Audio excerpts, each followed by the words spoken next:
मैं एक ऐसी बच्ची थी जो स्कूल में इंग्लिश का एग्ज़ाम हमेशा ही रट्टा लगा कर देती थी। और एग्ज़ाम से पहले ना मेरी भगवान से एक ही प्रेयर होती थी कि मेरे आसपास ना कोई इंटेलिजेंट सा बच्चा बिठा देना आगे पीछे, जिससे मैं नकल मार सकूं। टू बी वेरी ऑनेस्ट, और हिम्मत चाहिए कैमरे के आगे अपना सच कबूल करने की। मैं कभी फेल नहीं हुई हूँ इंग्लिश के एग्ज़ाम में, और मेरे पास होने की वजह भी एक रट्टा लगाना होता था और दूसरा थोड़ी नकल करना या फिर तुक्का लगाना कि चल गया तो ठीक है, नहीं तो फिर नो वरीज। 10th तक भी मैंने जो ग्रामर पार्ट आता है ना, वो कितने 10-12 नंबर का आता है, वो एंड में जो होता है, वो मैंने ऐसे ही तुक्के लगाए थे कि शायद 1-2 नंबर आ जाए। मुझे कोई आइडिया नहीं होता था ग्रामर का, मुझे नहीं आती थी ये चीज़ें। फिर मैंने काफ़ी बुक्स पढ़ी, मैंने नॉलेज ली, बड़े मैंने हाथ पैर मारे, फ्री में मैंने इंग्लिश जो सीखी थी। आप तो फिर भी बहुत लकी हो, आजकल तो यूट्यूब पे बहुत सारे चैनल्स हैं जो आपको बहुत चीज़ें सिखाते हैं। मेरे पास तो तब मोबाइल भी नहीं होता था। अगर सच में इंग्लिश सीखनी है, फ्लुएंट इंग्लिश स्पीकर बनना है, तो ये वीडियो को एंड तक देखना और हर एक चीज़ ध्यान से सुनना। मैं बहुत ही सच्चाई, ईमानदारी से ये वीडियो बनाने वाली हूँ और मैं आपको क्लियरली बताऊँगी बिना किसी हेजिटेशन के कि कौन से तरीके वर्क करते हैं और कौन से बिल्कुल वर्क नहीं करते। ऐਵੇਂ ही है, आपका टाइम वेस्ट करेंगे बस और कुछ नहीं। Hello, I'm Rajvi Tami, personality development coach with half a decade of experience. You know, people gonna suggest you lots of things. सबसे फनी चीज़ जो हुई थी ना, it was कि जब आप लोगों को पता चलता है ना आप इंग्लिश सीख रहे हो, है ना, आपके कुछ आसपास के कज़न होते हैं, बड़े भाई बहन होते हैं, वो सारे लोग आपको मिलकर चीज़ें एडवाइस करेंगे और उनको खुद इंग्लिश बोलना आता नहीं होता, पर वो एडवाइस ऐसे करेंगे like they speak like native speakers. और ऐसी एडवाइस मुझे मिली थी सबसे पहली, न्यूज़पेपर पढ़ो जी अगर इंग्लिश सीखनी है। मैंने इतना, मेरा माथा सर मेरा दुखने लग गया। मैं 2-2 घंटे ऐसे लाइब्रेरी में बैठे न्यूज़पेपर पढ़ना, हर तीसरी लाइन में ऐसा शब्द है जिसका मतलब नहीं पता। बिगिनर हो, सीधा बताऊंगी, मत पढ़ो न्यूज़पेपर, कोई फ़ायदा नहीं होगा। This is something that just didn't work for me, और आपके लिए भी नहीं करेगा, क्योंकि आप कौन सा आसमान से आए हो। अगर कुछ पढ़ना ही है, रीडिंग इम्प्रूव करनी है, तो जो चीज़ मेरे लिए काम करी वो शॉर्ट स्टोरीज नहीं होती जो बच्चों वाली होती हैं, वो आप पढ़ सकते हो। शॉर्ट स्टोरीज आप पढ़ सकते हो, कोई नॉवल ले लो उसको आप पढ़ सकते हो। अब तो खैर आप एप्लीकेशन डाउनलोड कर सकते हो प्ले स्टोर से, किड्स स्टोरीज टाइप ऑफ, वो पढ़ लो आराम से, या फिर गूगल पे जाके जो भी आपकी लाइफ में चल रहा है उससे रिलेटेड आर्टिकल पढ़ो।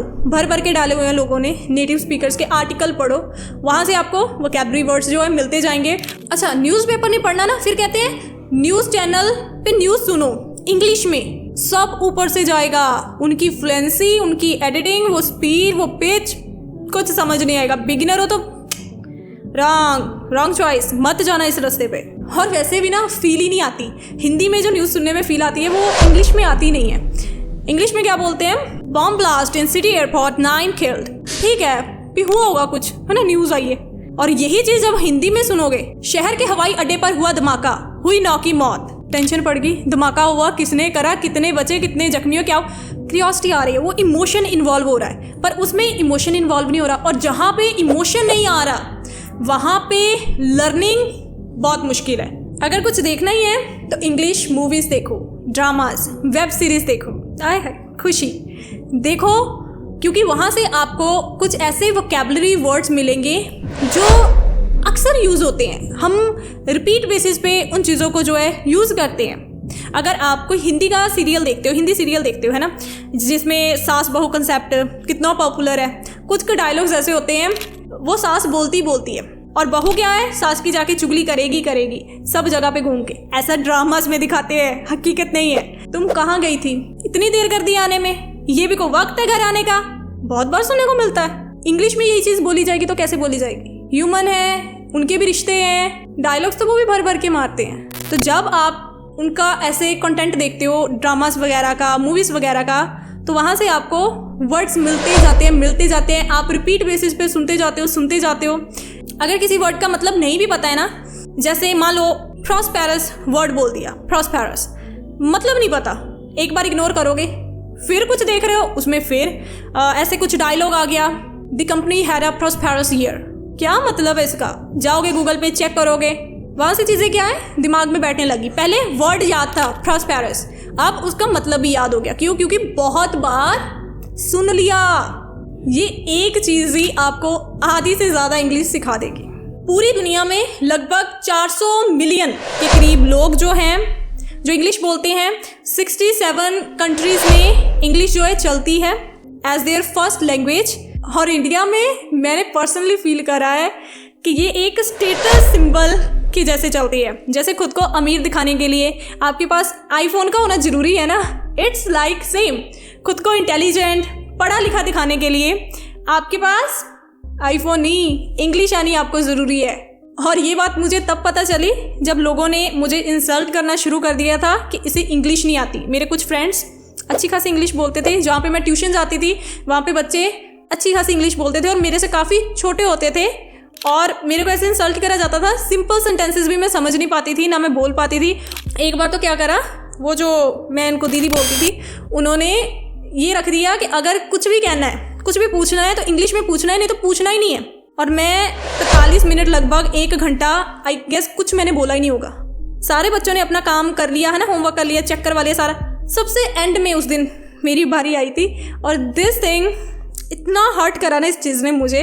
This actually made me to learn this language. Sad reality but reality. English सीखते हुए मेरे से एक बहुत बड़ी गलती हो गई। आप वो गलती मत करना, मेरा बड़ा टाइम वेस्ट गया उसमें। मेरे को ये सिखा दिया गया हिंदी से इंग्लिश ट्रांसलेट करो पहले दिमाग में, फिर बोलो। क्योंकि अगर आप ऐसे नहीं ना बोलोगे फिर आप बहुत गलतियां करोगे और जब गलतियां करोगे तो आपकी बेइज्जती होगी, आपको नीचा दिखाया जाएगा। बट रियलिटी इससे भी अलग थी। इवन जब मैं बोलते हुए गलतियां करती थी ना, मुझे ऐसा लगा लोग मेरी बेइज्जती करेंगे, पर नहीं, लोग मेरे साथ बहुत ही नाइस थे। वो मेरी गलती भी सुधार देते थे, प्लस मुझे फ्री में प्रोनाउंसिएशन सीखने को मिल जाती थी। कोई आपको नीचा नहीं दिखाता। इवन आज मैं लोगों को सिखा रही हूँ, है ना, मैं बता रही हूँ, मेरे सामने बच्चे जब मिस्टेक्स करते हैं इंग्लिश बोलते हुए, मैं क्या उनकी इंसल्ट करूँगी? कोई बेवकूफ़ इंसान ही होगा जो ऐसा बिहेवियर दिखाएगा। बहुत ही आराम से, सिर्फ एक लैंग्वेज है, इसमें आपको परफेक्शन को चेज करने की कोई ज़रूरत नहीं है। Honestly, are you thirsty? Do you want to drink water? Would you like to have a glass of water? तीनों सेंटेंसेस सेम मतलब है तीनों का। हम यही पूछ रहे हैं बेसिकली, आप पानी पीना चाहोगे कि नहीं, पानी पियोगे कि नहीं, आपके लिए पानी लाऊं क्या? नहीं।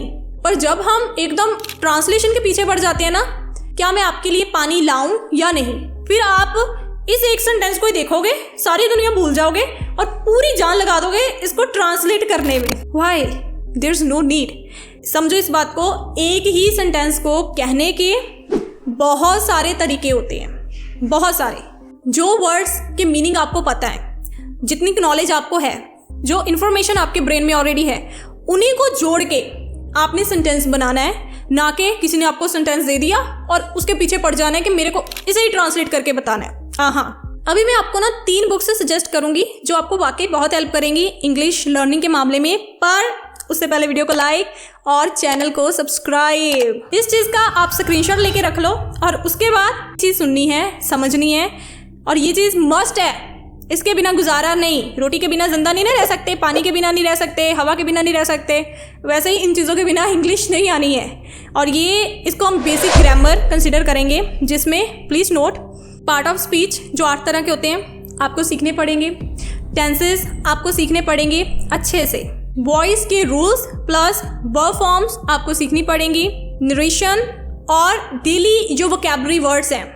आजकल आप ब्लॉग्स देख सकते हो, इंग्लिश में लोग बनाते हैं यूट्यूब के ऊपर, वहाँ से आपको अच्छे खासे वोकैबुलरी वर्ड्स मिलेंगे। मोस्टली यूज़ किए जाने वाले जो नेटिव स्पीकर्स यूज़ करते हैं, इडियम्स, फ्रेजेस, ये आपको सीखने पड़ेंगे। प्लस कुछ बहुत ही नॉर्मली यूज़ होने वाले वर्ड्स कि आपको सिनोनिम्स, एंटोनिम्स पता होने चाहिए। फॉर एग्जाम्पल, किसी को आप बोल रहे हो कि आप बहुत सुंदर हो, हम क्या वर्ड यूज़ करते हैं नॉर्मली इन इंडिया? ब्यूटीफुल। पर ब्यूटीफुल को कहने के और भी कुछ वर्ड्स हैं, stunning, pretty, gorgeous, splendid. Basic grammar हमने कर ली है, उसके बाद सिर्फ एक चीज़ चाहिए एंड इट इज़ प्रैक्टिस। हमारे ब्रेन में होते हैं 3 तरह के changes, chemical changes, structural changes और फंक्शनल चेंजेस। जितनी ज़्यादा प्रैक्टिस करोगे, केमिकल चेंजेस होते हैं 1-2-4 दिन वाले, 1 हफ्ते तक रहते हैं, 1-1.5 हफ्ते तक। बट जो स्ट्रक्चरल चेंजेस होते हैं 2-2.5 महीने, उससे ऊपर का जो टाइम होता है 6-7 महीने वाला, उनके बीच में होंगे। और फंक्शनल चेंजेस होंगे 1 साल 1.5 साल के बीच में। बिगिनर्स ना एक गलती और करते हैं, वो ना एक्सेंट के पीछे भागते हैं, फ्लुएंसी के पीछे भागते हैं, जो कि पॉसिबल नहीं है। कब आप रेडी हो एक्सेंट इंप्रूव करने के लिए, फ्लुएंसी पे काम करने के लिए? जब आप बात कर रहे हो ना, आपको ऐसा ना लगे कि आपके दिमाग में शब्द ही नहीं आ रहे, आप नॉर्मली बात करते जा रहे हो, आप अच्छे से अपनी फीलिंग्स को एक्सप्रेस कर पा रहे हो। जब आप ट्रांसलेशन के सेक्शन से बाहर निकल आए, आपको हिंदी को इंग्लिश में ट्रांसलेट ना करना पड़े, ऑटोमेटिकली आप उस जो है सेंटेंसेस को, वर्ड्स को कैच करते जाओ, आप बोलते जाओ, तब आप रेडी हो कि ठीक है अब थोड़ा एडवांस लेवल पे चलते हैं, थोड़ा एक्सेंट के ऊपर काम करते हैं, फ्लुएंसी के ऊपर काम करते हैं, या फिर फॉर्मल वोकैबुलरी वर्ड्स जो है बड़े बड़े तगड़े भारी भरकम, उनको जो है अब लर्न करने का समय आ चुका है। 4 एरियाज पे हमें काम करना होता है जब हम इंग्लिश सीखते हैं। 2 सबसे ज़्यादा इंपॉर्टेंट है।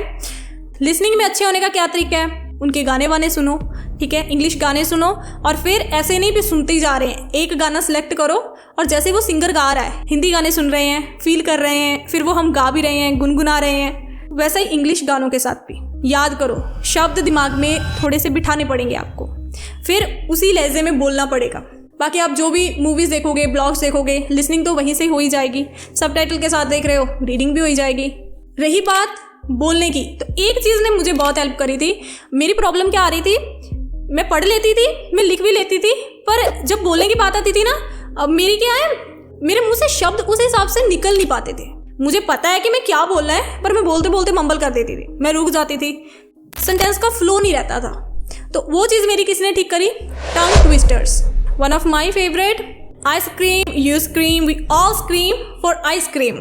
इसको बस 5 times आपने रिपीट करना है। मैंने ना इस चीज़ को 2 महीने ही आई गेस फॉलो करा होगा, पर इसने बड़े अच्छे रिजल्ट दिए थे।